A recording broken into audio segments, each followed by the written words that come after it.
Siapa yang suka melihat kembang api? Tahukah kawan, bahan dasar membuat kembang api ditemukan oleh seorang ilmuwan Muslim. Bahan kembang api tersebut bernama bubuk mesiu. Bubuk hasil campuran kimia tersebut merupakan bahan dasar untuk membuat kembang api dan mercon. Selain itu, bubuk mesiu juga biasa digunakan saat perang untuk bahan peledak meriam. Dialah Khalid bin Yazid, sang ilmuwan Muslim yang pertama kali menemukan campuran kimia bernama potasium nitrat.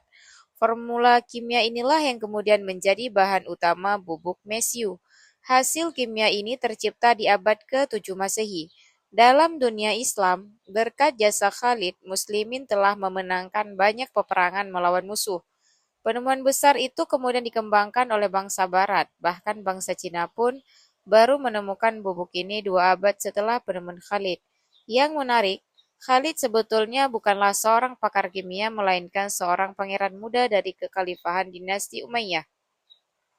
Dinasti ini merupakan penerus kepemimpinan Islam setelah era 4 sahabat Rasulullah, Khulafaur Rasyidin. Khalid adalah cucu dari pendiri dinasti agung ini yang juga merupakan sahabat Rasulullah, yaitu Muawiyah bin Abu Sufyan. Meski berstatus pangeran, Khalid sangat tertarik dengan ilmu kimia. Ia bahkan tak sungkan berkeliling negeri untuk belajar pada para guru kimia. Ia juga memprakarsai penerjemahan buku-buku kimia dari bahasa Yunani ke bahasa Arab.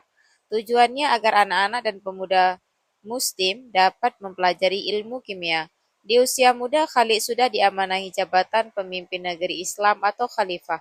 Hal ini dikarenakan sang ayah, Khalifah Yazid, meninggal dunia saat Khalid masih belia.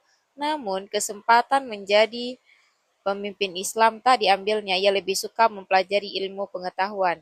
Alhasil, ia enggan menjadi raja dinasti dan memilih menjadi gubernur di sebuah kawasan kecil bernama Humus. Dengan demikian, Khalid dapat membagi waktu untuk memimpin Humus tanpa melupakan belajar dan berinovasi. Khalid memang seorang inovator, tak hanya menjadi penemu bubuk mesiu, sang pangeran juga dikenal sebagai penggagas ide pembuatan uang koin.